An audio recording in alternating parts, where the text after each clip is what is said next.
But let's look at this piece of video here. Does it look really good to y'all? But aside from the fact that I look pretty stupid, I look really kind of retarded there, don't I?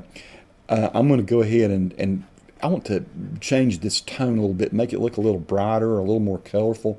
So that brings up more of the effects over here that we can choose from. So I'm going to go back over to effects again. This time I'm going to type in something called brightness contrast, B-R-I-G-H, brightness and contrast. And that's going to bring up under color correction a plug-in that you can do to fix your brightness contrast. I'm going to drag it onto the piece of video here on the timeline, okay? We're going to go to effects control, and I can see that I want that to maybe be a little brighter and a little more contrast both. So I'm going to brighten it just a little. I'm going to hit the contrast just a little. Brighten it a little more. And that to me looks about right. Now I can click this little FX here beside it to do a before and after. This is without. This is with. Without it and with it. So a little more vibrant looking piece of video. Now let's say that the brightness contrast wasn't quite enough. Maybe I want to add some saturation to it. So I'm just showing you, there's all kinds of fine-tuned ways to do this. But I'm going to show you just one of the quickest ways. I'm going to hit fast, F-A-S-T, over here. I typed in fast. Fast color corrector is one of the best ways to fix your saturation if you become undersaturated. I'm not saying it needs it for this one, but I'm going to go ahead and do it anyway just to show you. So I've got fast color corrector. I drag it over here and put it on here too. So what I've got brightness contrast up here. See, I've already done it. I'm going to twirl this little triangle back up. So I just folded up my brightness contrast. That's unfolded so you can see the controls. That way it does it. Now when I bring the fast color corrector in, it brings up this color wheel. If the tone of this were wrong, if I didn't like the tone of it, but I do like the tone pretty good. If it would say it were too green or whatever, I would grab this little thing in the center and I would pull this back away from the green and it would go more toward a different tone. I'm not going to mess with that right now. I'm just going to mess with saturation. You see saturation down here? This is something you'll be using a lot. I'm going to go to 120. And so now it brought my flesh tones out just a little bit more. Just a little bit more red in the face. Maybe it doesn't need that. That's without, that's with. But you can see it just brings a little bit more color into my face. Maybe 120 is not enough. Maybe it's too much. Let's go to 112. I kind of like that better. So it's very subtle. That's without the saturation. That's with. So a little bit better saturation here. So now what we've added a couple of effects, and there are tons of effects you could add to this. One of the things you might want to do here at some point is work with the size of your video. I'm going to hit Control S. Control S saves the project. So let's listen just a little bit of what I say here at the beginning. We might do a little size, a little zoom in. And we have a nice little bank of lights here. I also like to have the subject sitting on a stool, not a chair that they can slouch back into. Many times I've gone to interview someone, a doctor or a patient or someone that has a good story to tell, and they're sitting in a chair with a back on it, and they start very stiff and rigid and upright, and then they start to slunch lower and lower and lower in the frame, and they kind of slide down. So I find that a nice stool makes it. So I'm talking about how to seat people. Let's get to the end of this little section right here. To worry about reframing the shot. Right, so here I go trying to think about something else I'm going to say. I'll get to the framing the shot. Framing the shot. Now I'm going to cut this. I'm going to do a C. And once again, when I do the C, at this point I'm cutting just the original audio and video. Now I could have deleted that audio, but I'm leaving it on there for a reason later. Maybe we'll talk about why. But I've also got to remember to cut this audio here too. So I'm putting a cut in here. Now at this point, I want to maybe zoom in on my face a little bit here. The next thing I make. Let's get rid of my looking up and saying So right there is where I get rid of my So I'm going to cut both the video, and when I cut the video, it cuts the audio underneath it as long as they're joined together. Then I also cut the audio. I'm going to do a V again. V gives me the pointer. And I'm going to delete this. And I'm going to go in here. This time I'm not going to put a transition in. The next thing. I want to just make it jump like I've got a close-up. Now I've shot this in 1080p, and I'm in a 1080p, and this is not something I recommend a whole lot of, but you can actually blow 1080p video up, and it still looks pretty good up to about 30% blown up. So I'm going to actually do that here just to show you how this works. I'm going to click on the video, and one of the things you got up here, I'm going to twirl this fast color corrector up so that you don't have to be looking at it the whole time. You got this thing called motion. I'm going to click the little down arrow on this. This is something you might be doing a lot of to scale your video. You got position and scale. I'm not going to, you can click on these little things to change these parameters over time. These little stopwatches here allow you to put things called keyframes in, which would make the video zoom in over time. But I'm not going to do that. I'm going to go ahead and have a jump cut to about a 130 scale. So what just happened? I just scaled that piece of video, this here that's selected up by a factor of 30%, but it cut the top of my head off. These positions right here, you got this, the 960, that's your left, right, and this 540 is your up, down. And if you hold over these things, you can pull left to right, just click on them and pull them down or up. So I'm going to pull this one back, so I'm pulling this back to the right, so I can go all the way down or all the way up. And this video still looks pretty good.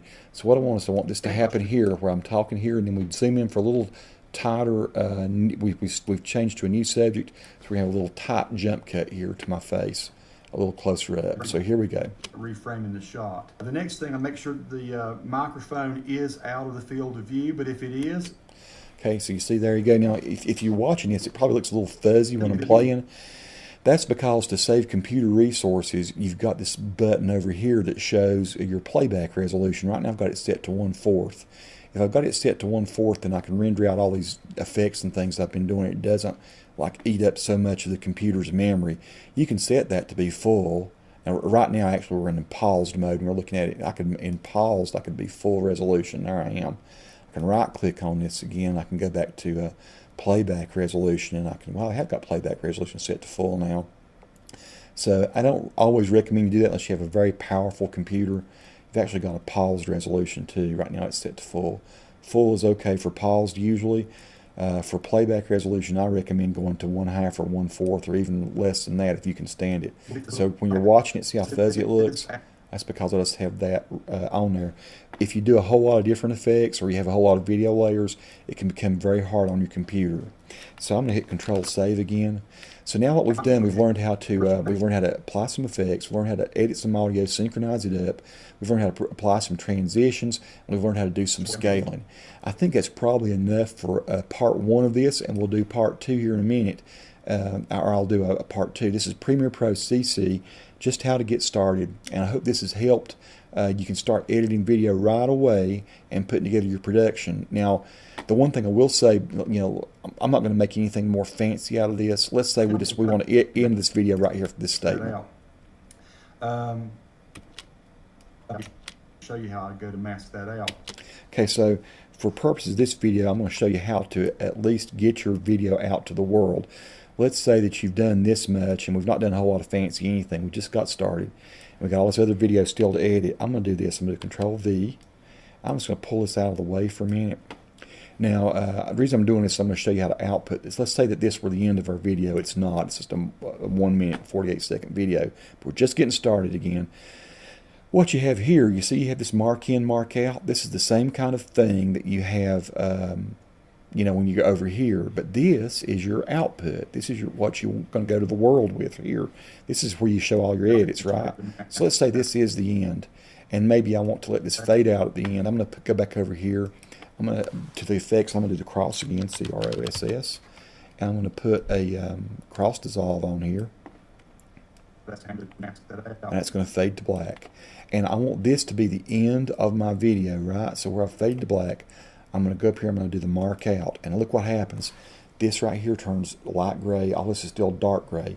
All this is light gray is what's going to render out to the world.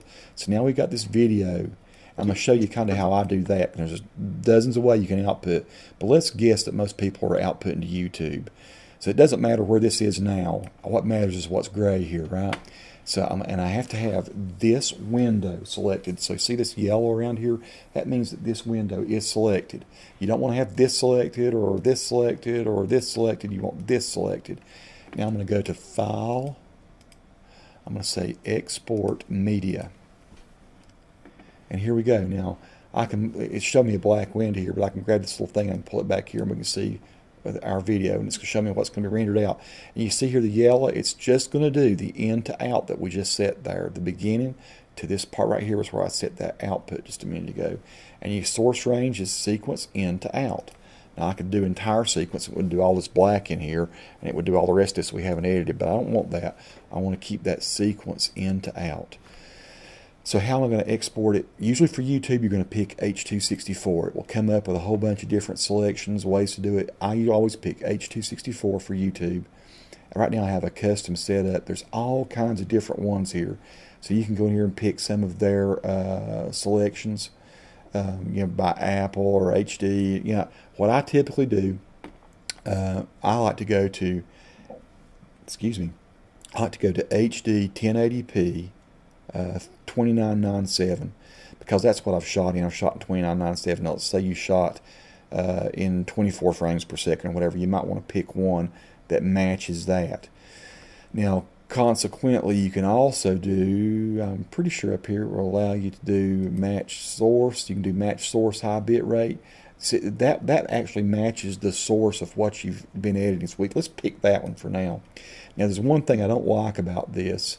For YouTube, since I didn't shoot in what's called progressive, I like to change this to progressive over here. I don't want to get too deep into what that means, but you can see here it's going to do this upper field first. For YouTube, even though I shot in a non-progressive mode, I must have shot in 60 interlaced. Don't let that freak you out, people. Just know that it's probably best, since it's going to YouTube, to go ahead and change it to progressive. It's not going to hurt the way that this looks. It'll actually do a really good conversion, even though I did not shoot in progressive. That's always good to have there. And then what you want to do, it always defaults to like 6 and 8 megs per second. If you want to really build maybe a little higher quality than that, I would recommend going with kind of as high quality as you can get, and not exceed your YouTube limit. I say as high as you can get. Typically on a Blu-ray player, they're going to go about 14 or 16 megs per second.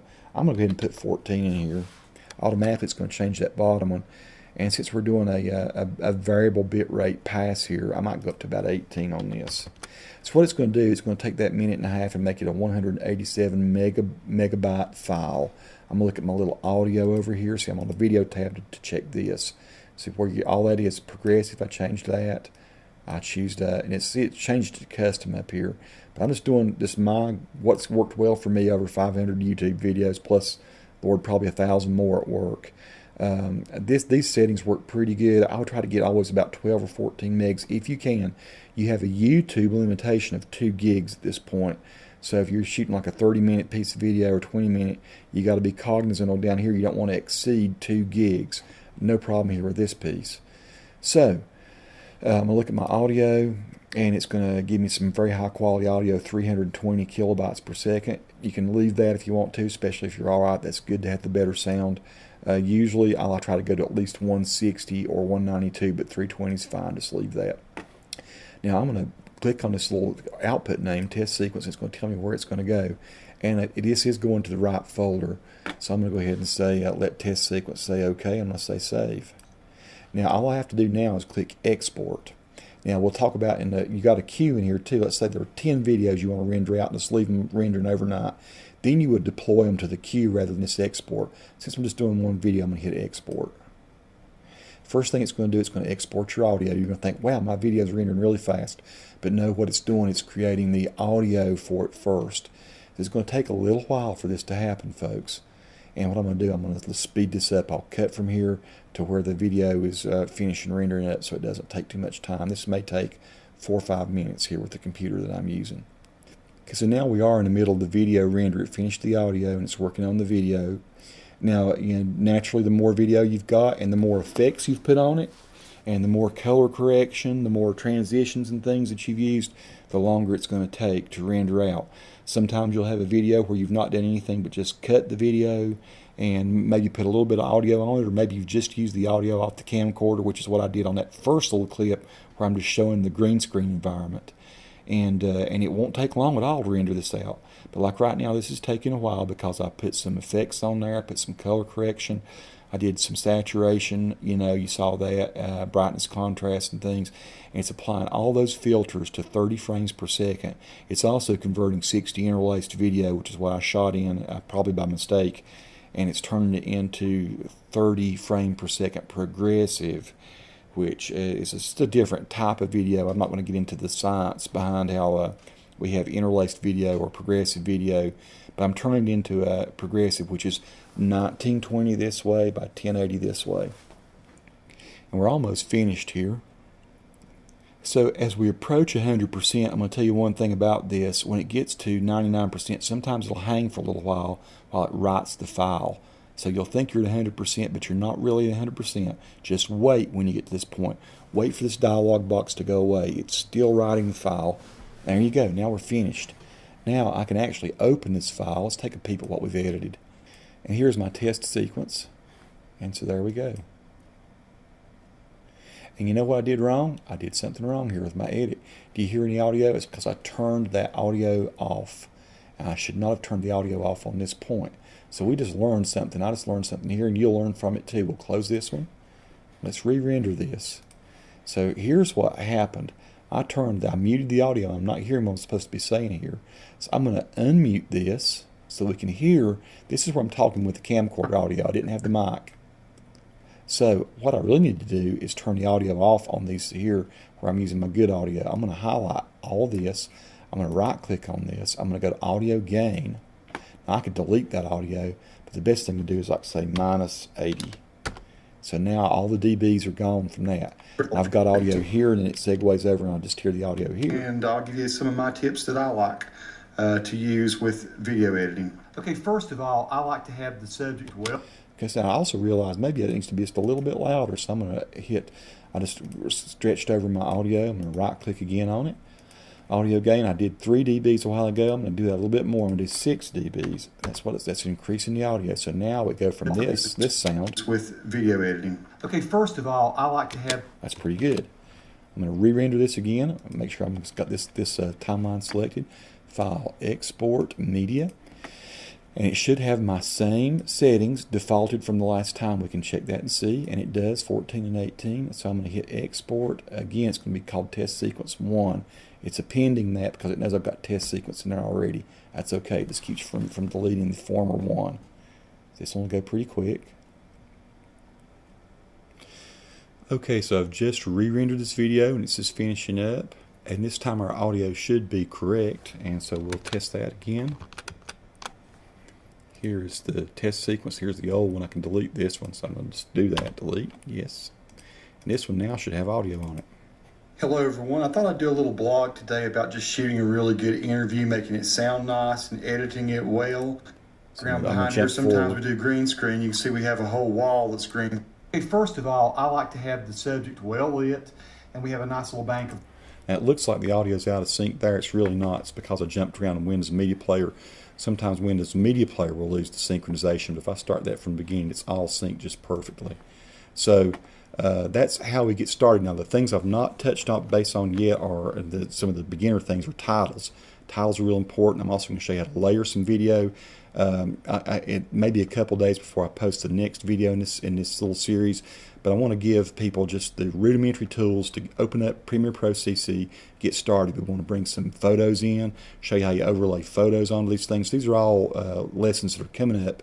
Stay tuned, folks, but hopefully this gets you at least familiar with the interface, bringing some video in, synchronizing some audio to it, putting a few effects on it, a little bit of color correction and some transitions, and also outputting a file. So with what you know right now, you can go ahead and start putting some stuff out on YouTube. Cheers, everybody. There's more to come. Let me know if there's any questions you've got or anything that was unclear. Many thanks. Bye-bye.